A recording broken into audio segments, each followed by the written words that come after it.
Hey, good afternoon to you. 506 here, News Talk 105.9 WMAL, where we're making sense of the news. Coming up, Joe Kent will be with us at 5:30. You can join us at 888-630-9625, 888-630-WMAL. The Senate in the midst of debating a massive spending package for other countries right now. Any sort of consideration about America's borders has been removed. Punchbowl News reports that senators like McConnell and Tom Tillis really want to spend money on other countries, but senators like Rand Paul are getting in the way. That senator joins us now. Senator Paul, good to have you with us, sir. Oh, great to be with you, Vince. How did we get from the point where Republicans were using foreign aid as leverage to secure our borders to now Republicans seem to just want to pass foreign aid without any border security? You know, it's quite disappointing. We're in day 5 of filibustering this, though. So the conservatives in the Senate are trying to do everything we can to stop this. We've been having a talking filibuster now since noon. It'll go on into the wee hours tonight trying to stop them. But it makes absolutely no sense. You know, we have an invasion of our southern border, 785,000 people over the last 2 months. They put together a fake border bill which says we have to prove to them there's an emergency by allowing another 5,000 people a day to come in illegally. We told them that was ridiculous, that the emergency already existed. And they said, oh, well, we'll just punt completely. Instead of our leadership rallying to the cause and getting 41 of us to deny the Democrats getting on the bill, our leadership punted because ultimately to our leadership, Mitch McConnell, funding Ukraine is more important than our southern border. So he's allowed this to happen. His leadership has failed us, and he will vote with the Democrats. Basically, all of the Democrats plus Mitch McConnell and a handful of big government Republicans will vote to send this money to Ukraine and leave our border wide open. I think it's an insult to the American people. And I don't meet anybody at home in Kentucky or any conservatives across the country who favor sending money overseas before fixing our border here at home. There's this quote in the Punchbowl piece from Senator Tom Tillis of North Carolina. He says, quote, "Our base cannot possibly know what's at stake at the level that any well-briefed U.S. senator should know about what's at stake if Putin wins." How did we get to that point where you have senators openly talking about how dumb the electorate is and how they don't know what's good for them? You know, I think what snuck out there is a degree of elitism, that some people in Washington get this elitism. They think they know better than the common man at home. But I really think that one of the great things about our country is that there is widespread knowledge, and I think it takes common sense. I don't think you have to be a PhD belonging to a liberal, foreign policy think tank up here to have an opinion. I'll talk to a fireman in Pikeville, Kentucky, small town up in the mountains, and they'll say, well, you know what? We've got problems here. We have sewage problems. We got ditch problems. We got flooding problems. And we just really, don't need to be borrowing money. It's not like there's a rainy day fund or any surplus money sitting around they can send to Ukraine. We have to borrow this money or print it up. And everybody is casting alarm about how much debt we've been accumulating. Federal Reserve Chairman says it's urgent that we address the debt. Jamie Dimon from Chase Morgan is saying we need to address the debt. People on the right, Nassim Taleb, who predicted the event in 2008 that almost drug us down. All these people are saying the debt is growing at an alarming rate, and the response from Senator McConnell and Senator Schumer is, "Oh well, we don't care. We're going to send some more of your money to Ukraine." Well, this pays for government salaries. It pays for government welfare in Ukraine. It pays for small business subsidies in Ukraine. This is outrageous. Well, you're a well-informed U.S. senator. Have they ever bothered trying to convince you that Ukraine spending is more important than domestic? I just fundamentally disagree. I think it actually hurts our national security to go further in debt. I think the number one threat to our national security is our debt. So I'm a hard sell on this, but I'm actually where the people of Kentucky are. I would say the out-of-step position is, Mitch McConnell saying that he's just going to give in on the border, basically gave in. He put forward a fake reform bill, a bill that would have allowed 1.8 million illegal migrants to come in every year, and then they would get serious after 1.8 million.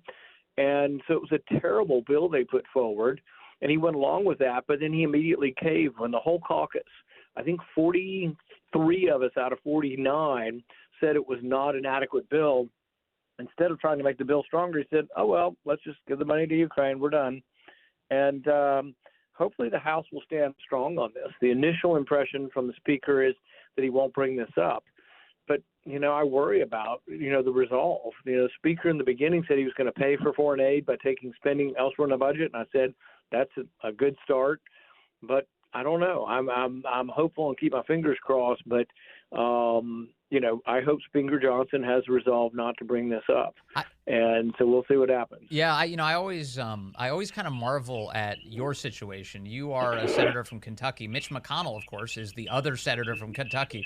But you've never shied away from being critical of his policy agenda. What is that like, being senators from the same state and being so at odds? Well, I don't think he's very popular at home right now. I mean, the polls show him with the lowest approval ratings of any elected person in the United States. So, I don't think that he is popular at home. I think he's attempting to do something that he thinks he's smarter than the populace. It's this elitism, this idea that he's protecting the free world somehow. And look, my sympathies are with Ukraine. I don't want Russia to overrun Ukraine, but I see the war as a stalemate. And, when Mitch McConnell comes forward and says, well, this is good for the defense industrial base, that's sort of code for this is good for the profits for the arms merchants that make arms. And I guess I find that disgusting. 500,000 soldiers have died over there. And for somebody to say this is good for profits for big corporations that make weapons, I don't know. I find that disgusting. Now, they're not American soldiers, but I still have the same sort of sympathy for young men that are fighting wars over there, because if it's a good idea for arms merchants to make money, and that's why we should send the money to Ukraine, then it'd probably be a good idea for the war to last 2 or 3 years, or maybe 1 million die, but that would be really good for the arms merchants. And so I can't imagine that's what he really wants, but it's a terrible argument. It used to be quietly spoken of that, well, the one good side benefit of this war and one side benefit of sending them money is they'll buy more arms. Yeah, but you have to realize that 500,000 people are dying in like a World War I kind of trenches over there. It's terrible. Yes. And like I said, I don't want Russia to win, but they're at a stalemate. And the longer we fund the stalemate, the more it keeps them from probably negotiating a peace. Well, also, Senator, we're exhausting our own military stockpiles, imperiling our national security, losing billions of dollars to unknown money pits. And does this legislation include like a special inspector general for Ukraine? Are we ever going to get accountability there? I've been trying to get that for over a year. The Democrats have voted it down along with big government Republicans, and they don't want him because the one that we have right now is pretty good. He has found a lot of waste, probably over $100 billion in waste in Afghanistan. And I'm conservative at every point. I said, bring him over. He's still got 10 or 15 million in his budget. Take his budget from Afghanistan, send him over to Ukraine. He already has the experts. And the expertise here is not the countryside or which country. The expertise is looking at military contracts and trying to figure out how much they steal. And people do steal. We haven't caught any of the stealing yet. Our Defense Department says they're perfectly honest. Now, the journalists in Ukraine have caught a few people stealing, and a few people have been fired, but our people haven't caught any of that. So I don't think we are doing a very good job inspecting the money we're sending. Yeah. Meanwhile, Zelensky every couple of months fires somebody else for corruption, and then we don't ask any questions about that. Like, what were they doing? How corrupt were they? And he just fired his commander-in-chief for saying that it was a stalemate. The commander-in-chief was being honest, and he also rivals Zelensky's popularity. And Zelensky, has also banned elections. There's no scheduled presidential elections. They're overdue, and he's not planning on them. He's banned opposition media. He's banned opposition religious figures. So, for all the carping about how we're going to, make America, make the rest of the world a democracy like America, they're not having elections over there. Yeah. And so, I think that, and it'd be one thing if there were surplus. We could even debate this if we had a surplus or a rainy day fund. We don't have extra money. We had to borrow this money. There is no money up here. The tax revenue that comes into the United States is enough to pay for the entitlement programs. There's everything that we do for the military and everything we do for non-military discretionary, the budget that Congress votes on, it's about $1.5 trillion. Every bit of that's borrowed now. So we're borrowing money to pay our rent, basically. We are that bad, and eventually the world's going to catch on, and one day we're going to wake up, and they're going to quit buying the dollar, and the dollar's going to collapse on the world market. And I fear that it won't necessarily be a gradual decline, but there may be some sort of black swan event where out of the blue, just in a day, where in a week, all of a sudden, people give up confidence in the dollar, and the dollar loses its value. Yeah, and the Federal Reserve currency. Yeah, I mean, it's changing very quickly. Hey, Senator Rand Paul, thank you very much. Appreciate your time today, sir. Thanks, man. All right, that's Senator Rand Paul. Glad we could get him in there. And, his point about elections, Zelensky suspending elections, why? Why not? Why just, if you are governing well and you have the popular support of the people, why not host an election to be reelected? Why not do that?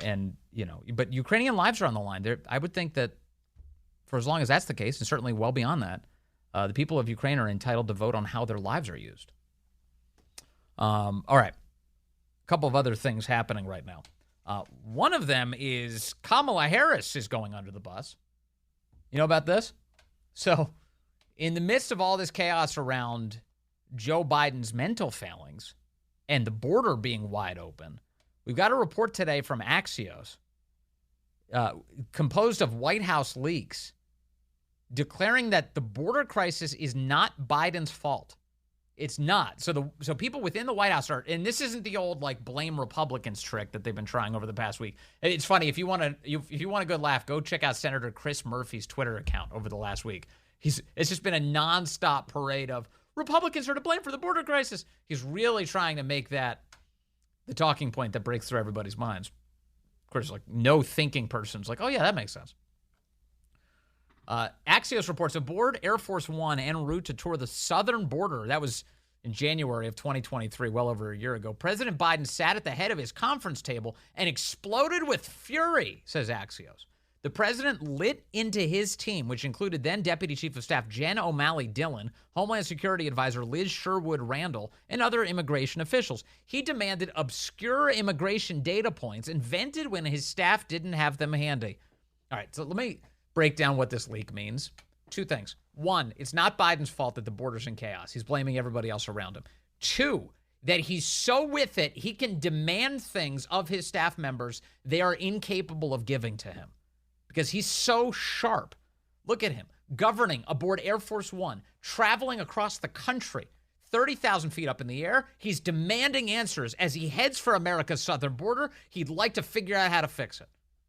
And nobody can keep up with the pace of Joe Biden. You got all that? So that's the spin coming out of the White House right now, as if Biden's totally on top of it. Now, here's this. In the piece, they also declare that, first of all, that there's a bunch of people who are a disaster in the White House. They're all mangling this. The State Department's screwing everything up. Nobody can really get control of this border. They write this about Kamala Harris. Vice President Kamala Harris and her office made clear to others in the administration that her responsibilities began and ended with the factors driving people to leave Guatemala, Honduras, and El Salvador. Guatemala, Honduras, and El Salvador. The issue Biden had assigned her to examine. As the migration became more global, Harris's team remained focused on the Northern Triangle and Mexico. A former Biden administration official told Axios, quote, she's been at best ineffective and at worst sporadically engaged, and not seeing it was her responsibility. It's an opportunity for her, and she didn't fill the breach. So there goes Kamala Harris, whoop, right under the bus. She's the latest. And this goes back to the point that, oh yeah, Kamala's going to address root causes of the migration crisis. Horse hockey. It was never true. It was a scam. To the extent that she was involved at all, it was like, hey, can we give more money to Central America? Maybe that'll do the trick. It has never done the trick. We've done that game decades upon decades upon decades, and every time it just leads to corruption, not to any meaningful benefit to the United States. So Kamala Harris is like, I'm not adding anything to my portfolio. You gave me Guatemala, Honduras, and El Salvador. Anything else you want to do, take it and give it to somebody else or shove it, because I'm not dealing with it. So Kamala has decided, she's tapped out. She's like, I don't want the border crisis. It's too hard, she complains. I'm reading between the lines here. She doesn't want anything else. No, it's not for me. And this is why she didn't even want to go to the border. Remember she was asked about this? Lester Holt said, oh, but you haven't been to the border. She's like, well, I haven't been to Europe. What does that have to do with anything? What? Coringe giving you tips on how to answer questions? How does this work exactly? So Kamala Harris does not want any piece of this. And now you have former senior officials to the Biden administration telling Axios that she refused to do the job that was given to her. It was an opportunity for her, they said. She didn't fill the breach. Now, there's some other schadenfreude in all of this. Apparently, Susan Rice and Kamala Harris hate each other. Hate each other. The details on that relationship coming up in just a moment. It's five. Yeah, a hilarious piece today in Axios. A deep dive into the Biden border crisis. They referenced that Liz Sherwood Randall, who's the Homeland Security advisor, is apparently at odds with Susan Rice. There's this great passage about Susan Rice and how she's like angry at everybody. She thinks Javier Becerra, the head of HHS, is can I say this on the radio? A female dog dash ass. That's as far as I can go. She's referred to him, and she's privately called him an idiot as well. She's been passing notes in meetings to Alejandro Mayorkas telling him not to save Becerra from his own problems. And there's that. And then when it comes to Kamala Harris, this is juicy. This is a lot of fun. They do not get along. Harris and Susan Rice do not get along. And that apparently has something to do with Rice thought that she was going to become the vice president of the United States. And she told people she thought Kamala Harris's team was responsible for opposition research that resulted in negative coverage of her when she was being considered. So you know how Harris's people are responding? They call Susan Rice nothing more than a staffer. She's just a staffer. So they're all at each other's throats, which is great. It couldn't happen to a better group of people. It's totally perfect. Susan Rice, Kamala Harris want to destroy each other. Who's the bigger liar? Kamala Harris lies about the state of our border. Susan Rice lies about Benghazi. Just lies upon lies upon lies. And now they have to work together, and they hate each other. Joe Kent is going to join us here just minutes away. He's a candidate for Congress in Washington. He'll talk about the way Washington's acting, and it's not well. Hey, good afternoon to you. It is 5:36 here, News Talk 105.9 WMAL, where we're making sense of the news. You can join us at 888-630-9625, 888-630-WMAL. Yeah, what's going on right now in the Senate is that a bunch of senators, Democrats and Republican alike, are trying to jam through a $95 billion foreign aid package without any fix at all to our border crisis. That's the truth. A couple of Republican senators are trying to stop it right now, including through the use of a speaking filibuster. We talked to Senator Rand Paul about that a short while ago. But here with more thoughts on this subject is Joe Kent. He's a candidate for Congress in Washington's 3rd District, and he joins us now. Sir, good to have you back with us. Thank you. Great to be with you. Thanks for having me back. So isn't it amazing? We went from having a debate over whether or not there should be a border/foreign aid package, to use one for the leverage for the other, to now the Senate is saying, hell with it. We'll just do all foreign aid and we'll give up all of the leverage for getting our border secured. How about that? Yeah, they turned that quarter pretty quick, which I think really shows the unfortunate reality in Washington, D.C., that foreign aid and foreign wars will always be a priority to an unfortunate, majority of Washington, D.C. over the security and prosperity of the American people. I just think it's preposterous, regardless of how you feel about the war in Ukraine or any of the other countries we're sending money to, that we have a wide open southern border. And for some reason, the top priority in Washington, D.C. is to jam through $95 billion more in foreign aid. It's just absurd and insulting to the American people. Do you think these lawmakers realize that it's insulting, though? Do they understand the message that they're sending when they demonstrate their priorities are not our domestic concerns?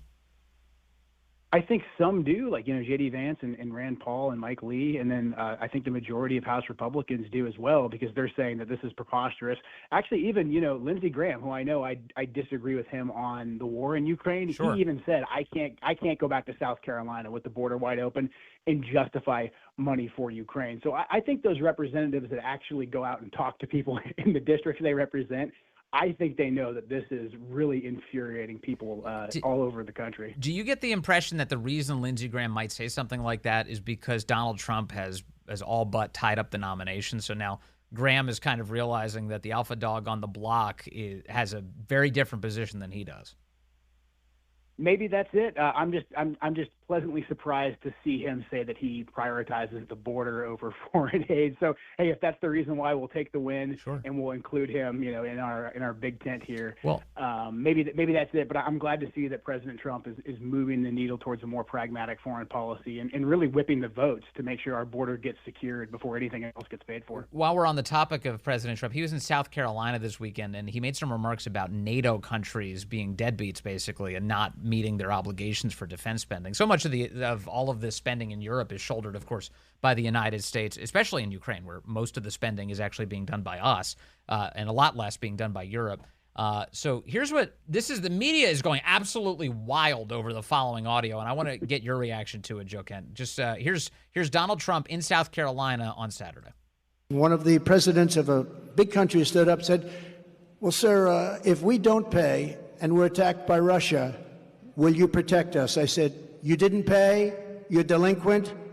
He said, yes, let's say that happened. No, I would not protect you. In fact, I would encourage them to do whatever the hell they want. You got to pay. You got to pay your bills. All right, so the way the press is handling this today is to suggest that Donald Trump is dangerous. He's even encouraging Russia to invade Europe and NATO countries. How do you read that? Look, what President Trump said is just basic common sense. If you don't pay, you don't get the good or service that was supposed to come to you. That's just the way the real world works.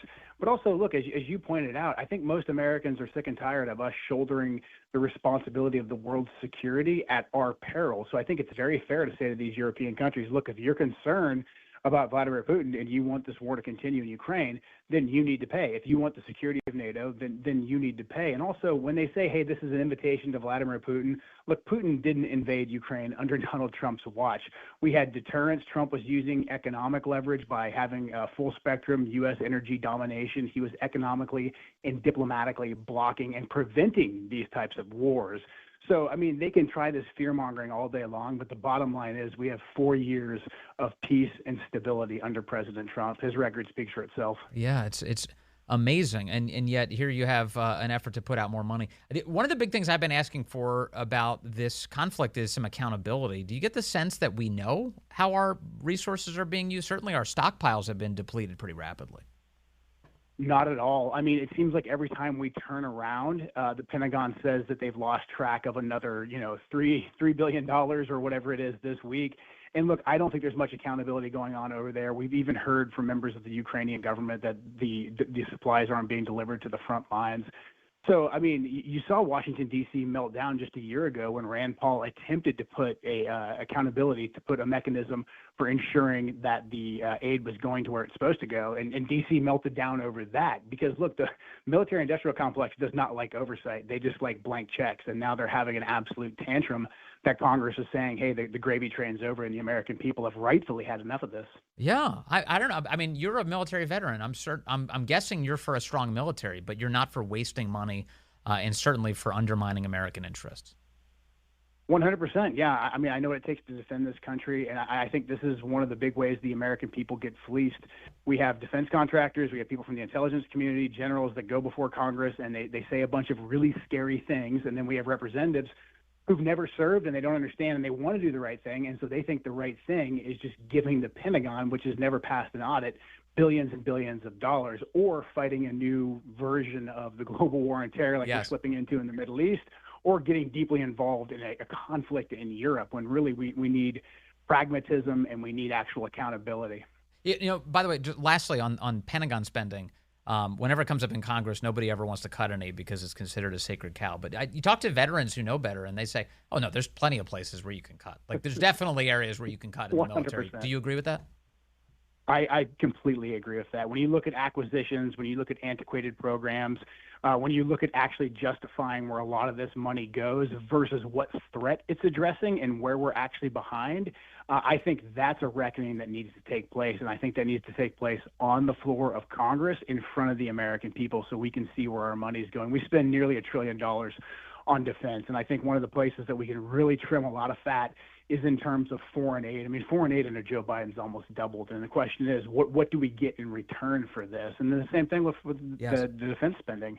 Yeah, I'm sick of all the moralizing over everything but looking out for American citizens. It drives me so crazy. Joe Kent, lastly, real quick, your website. I know you're running for office. What's the website? It's joekent4congress.com. joekent4congress.com. Thank you as always, sir. Nice to talk to you today. Thank you so much. Great to hear from you. Joe Kent, running for Congress out of Washington. Let's see here. I've got Alan calling in from Gambrels now on line 4. Alan, good afternoon. You're on the Vince Coglianese Show. It's so good to talk to you, Vince. And I just, listening to all the different commentary, one of the things that is striking to me is the arrogance and the perspective that, the average person can't understand why we should be supporting this bill, because if you're obviously uninformed. And that's astounding to me. And I say that being your last guest who has stepped up to the plate and is running for office is the military veteran. I am too, with decades of service and continuing to serve now in a DS role. It's just preposterous, and I can't understand how there would be such a disconnect between the people that are supposedly that these individuals are representing. And I emphasize that because really, this is just astounding that there's such a huge disconnect today. And to not ask for accountability, which you touched on in the last interview that you just did, the fact there is a pushback in the machine, that there is not going to be any accountability for, we're going to authorize X billions, and with a B, dollars, sent to some other nation with literally zero accountability. And back to our friend Dan Bongino, I hate to use the word literally, but it's applicable in this. Yeah. That's just amazing. You wouldn't do that in your own life, would you? Would you send money? Would you send any money out of your bank account to a place that you didn't know where it was going? You didn't know what service you were getting for it. You didn't know how it was being spent. You wouldn't do that. Of course not. And what is really, I guess, frustrating from being a bystander, but actually a taxpayer. Yep, did my taxes really in just real good for zero you. infinity. That's a different topic. But just, I mean, how would that make any sense to any rational person? And the bigger question that I have for you, and I know it's a rhetorical question, but how do we get this in front of the populace, the broader populace, to say this just doesn't even come close to passing the sniff test? And I, to Marco Rubio's credit, he called out, no, this doesn't make any sense. We're going to pass this bill that shovels billions out the door, but what we're trying to do doesn't even come close. No. I don't know how. And if you have any thoughts, and I am a follower of the Daily Caller, and just how do we get that in front of the broader populace? So I will shut up and get off.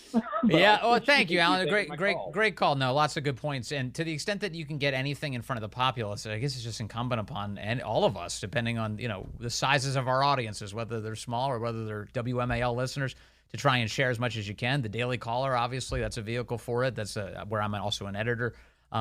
Just getting the word out. I mean, this is the reason why. Getting the word out is precisely the reason why last week's amnesty bill died a quick death. It's because of the backlash from people across the country who started blowing up these phones in Congress and saying, this is an outrage what you are doing to our country. I am not for it. And that's why Republican senators had their eyes opened and they abandoned the effort last week, leaving Langford kind of swinging in the wind. He was like, I don't know what to do. Why is everybody angry at me? Because you screwed up. Mitch McConnell gave you a bad task. You tried to fulfill it, and now you got to own it. That's why. That's what happened. And they're trying it again this week. A couple of Republican senators raising objections to how this money's being shoved out the door, as Alan points out. And that's a good thing. And to the extent that we can give it any attention here, we're doing that. I just talked to Rand Paul. If you missed it, please go get the podcast. The Vince Coglianese Show will have the Senator Rand Paul interview there tonight. Important conversation. Also, the idea that senators do not want to be held accountable by the people, they have such a patronizing view. Fine then. Why did, then repeal the 17th Amendment? Like, if you don't like it, sorry, that's how we do it. We elect senators. Voters get to say who the senator is. You're grumpy about that now? That's the way it works. And you don't just get to stare down your nose at the voters and be like, they have no idea what they're talking about. Let's just do it anyway. Okay, fine. So then there should be consequences for that, and people should be aware that that's how you're talking about them. Tom Tillis in North Carolina. Oh, the voters don't know. We have to send this money. They have no idea how important it is that we send this money. Really? Because you haven't spent any time trying to convince us. What do you mean we don't have any idea? Tom's in Washington, D.C. Line 3. Tom, you're on the Vince Coglianese Show. Yes, thank you. I'm glad you brought this up. I wish to go back in history a little bit to back around 2009. Early on in the Barack Obama administration, he said exactly what Donald Trump said, but the reaction was completely different. He also admonished publicly the NATO countries for not meeting their obligations. But there was a difference. The Democrats said nothing. Our left-wing media said nothing. The Europeans sat quiet watching. Once they realized what our Democrats and our media knew, which was that this was nothing but empty rhetoric for domestic consumption, then they were fine with it. The problem is Donald Trump actually meant what he said, and the worst offender is Germany, the country that can most afford it. I was shocked to find there were only two countries at that time meeting their obligations. One was one that hardly could afford it, and that was Greece. I think the other was the UK. But anyways, after the complaint, you had the head of the UN came out, NATO, and he backed up Trump, and about 8 or 9 countries immediately, including France and the Baltic states and some others, started upping their budget. Unfortunately, some of the others still, France did too, because France was kind of behind, and France came up. But Yes. Germany sat on its duff. Angela Merkel had no intention. Germany was good in the Cold War, but the moment the Soviet Union collapsed, they had been in arrears since 1991, and they've been living off the American taxpayer. My wife is Italian. She became an American citizen in 2011. We met in Italy. I was introduced by family. We eventually got married. She's an American citizen. She has a completely new perspective, and she tells our family, oh, yeah, come to the United States and see what we're paying in taxes to support NATO. Now she sees it from an American perspective. Yes. Yeah. No, and you're right about all of that. You know, Jens Stoltenberg is the NATO Secretary General you're referring to, and Donald Trump has bragged rightly on the campaign trail through the years that Stoltenberg was always raving that Trump was finally the guy to actually get some of these European countries to pony up. So when Trump gives that speech this weekend in South Carolina where he said, hey, you better start paying up or else we're not going to actually be able to protect you because we're the only ones who are paying for this arrangement. These countries started doing it to increase their defense spending to meet their NATO obligations. Trump's proud of that, and he should be. And he was talking about it this weekend. Of course, the media is trying to say that he's endorsing Vladimir Putin's invasion of Western Europe. It's also brain dead, but of course, that's our media. Thank you, Tom. All right. Fannie Willis may be disqualified this week from the case against Trump in Georgia. Here's the judge today. Specifically looking at Defendant Roman's motion, it alleges a personal relationship that resulted in a financial benefit to the district attorney, and that is no longer a matter of complete speculation. The state has admitted a relationship existed, and so what remains to be proven is the existence and extent of any financial benefit, again, if there even was one. So, because I think it's possible that the facts alleged by the defendant could result in disqualification, I think... They're having a hearing later this week. The Fannie Willis saga continues. Man, that one's breaking for Trump, isn't it? The great one, Mark Levin, up next here on WMAL.